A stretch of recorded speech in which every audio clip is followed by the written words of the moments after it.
Hey, it's Jawanda with Pomegranate Place, and in this video, I am going to give an overview of some different ways to think about lust and perversion. I think this is actually a really important video. These are things that I wish I knew when I was a teenager, when I was a young adult, and ways I had to think about lust and perversion that I didn't, and because of it, there was a lot of confusion, and I found myself in situations that I wasn't that I shouldn't have been in, that I didn't have any business being in.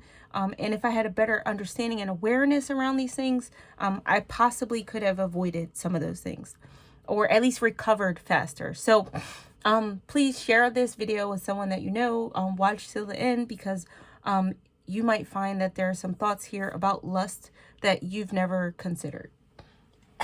So first of all, this is about lust and perversion. Lust essentially is an intense longing or craving. Lust can come in different forms, whether it's lust of the flesh, food and drink, sex, power, and possessions, but it's essentially about things that we have appetites for. And it's not just sex, but this video is focused on sexual lust. So there's one way to think about sexual lust is or at least a good analogy is fire. If you think about fire, fire can be very harmful, but if it's contained and if it's used as it's supposed to be, it could warm a house, it could bring light with candles, or if it's used out of place or out of the right context, it could burn down a house, and it could burn people, and lives can be lost. So I think that's a way to think about lust.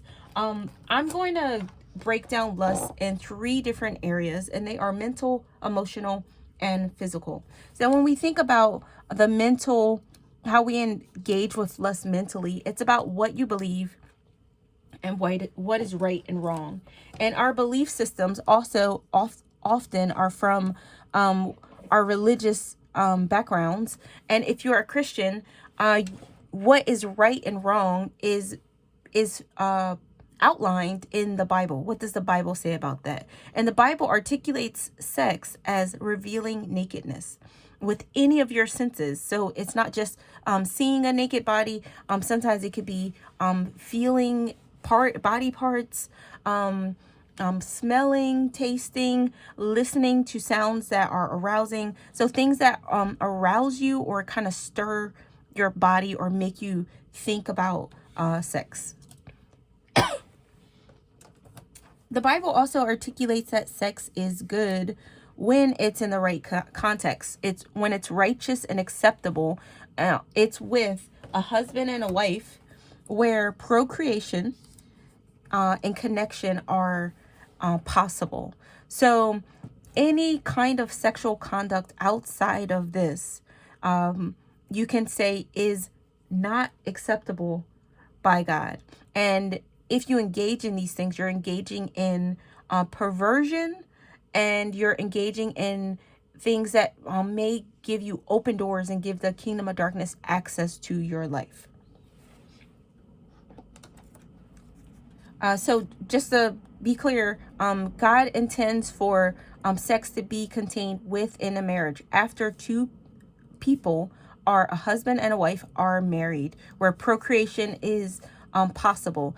Procreation is not possible if there are 2 people that are the same sex. And connection must be possible. So God didn't create sex just for babies, but he also created it for connection. Another way to think about lust is emotionally, how it makes our hearts feel, how it makes our emotions feel. And oftentimes we're experiencing desire for something, and when it boils down to it, it's desire for acceptance from someone, whether you want them to love you or what you want them to like you, or be on your side, whatever, what have you.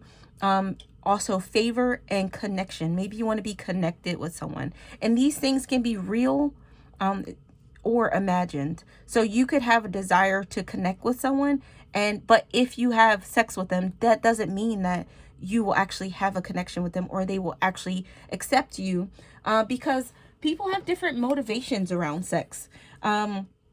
Sometimes it's for physical pleasure. Sometimes it's for acceptance, sometimes it's for connection, and sometimes it's favor. Maybe you don't realize it, you don't know why, but you want someone to like you or you want to have favor with someone. So you engage with them in a way where you introduce lust and you kind of want to draw them to yourself, or you want them to like you, or you want them to be on your side or think well of you, whether those things are real or imagined. So when it comes to physical, it's how our body feels, how lust makes our body feel. And it's important to note that when our body may respond to lustful activity with like arousal or a stirring in your body. But just because it doesn't mean the thing that's arousing you is right or wrong. And it doesn't mean that it's in the context of marriage. And it also doesn't mean that it will actually bring you acceptance, favor, or connection. And you may experience arousal. It's possible to experience arousal around something that is sexual or lustful in nature that doesn't actually, that is wrong, or that doesn't align with what God said is what God calls good when it comes to sex. So an example of that would be, you could be watching a music video or a commercial, because commercials can be so sexual. And if you're a man and you see a commercial and there's something alluring or sexual or lustful about the picture, about the commercial, you may experience stirring in your body. But that doesn't mean that you feel that it's right to have same-sex attraction. It also doesn't mean that you will have any kind of acceptance, favor, or connection with this person. It's just your body responding to the sexual content, because God made us with a sex drive, and it's normal for us to respond, for our bodies to respond. Physical pleasure is often the motivation for how our body feels. People want to pursue sexual lust because they enjoy the physical pleasure and they want to experience it. So next, we're going to talk about perversion, and we're just going to dig into it a little bit more. We talked about it here, but a perversion is essentially the alteration of something from its original course, and it's to distort, corrupt, twist, misinterpret, or abnormal. These are synonyms of perversion. When we engage in sexual activity or sexual lustful activities that are perverse, we find ourselves having open doors to the kingdom of darkness, for torment, for shame, for guilt, for condemnation.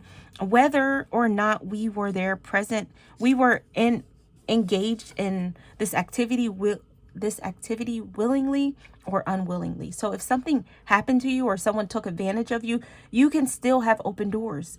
You can still experience shame and guilt, even if it wasn't your fault, even if it wasn't something that you welcomed. And it's true that most people have stuff around sex, things that they're not proud of, things that they regret, things that bring them feelings of guilt and shame, or at least those feelings that they might avoid. So when we have open doors, when we have soul ties, this affects our ability to have healthy relationships with ourselves and with others. We may get some kind of benefit from engaging in lustful activity that is considered perverse, but there are consequences to our actions, whether or not there's unplanned pregnancy or just anxiety, fear, guilt. Another thing is abortion may be a result of an unplanned pregnancy, and there are a lot of emotional impacts that come with abortion.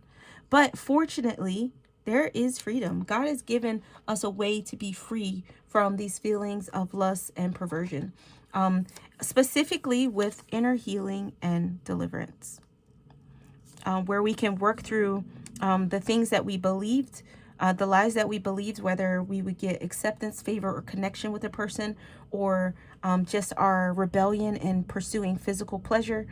And I just want to point out that just because it seems good, just because it feels good emotionally, or just because it feels good physically, doesn't mean that it's good for you or that it's good in general. That doesn't mean that it's acceptable to the Lord. So these are some basic things that I want to share about lust and perversion.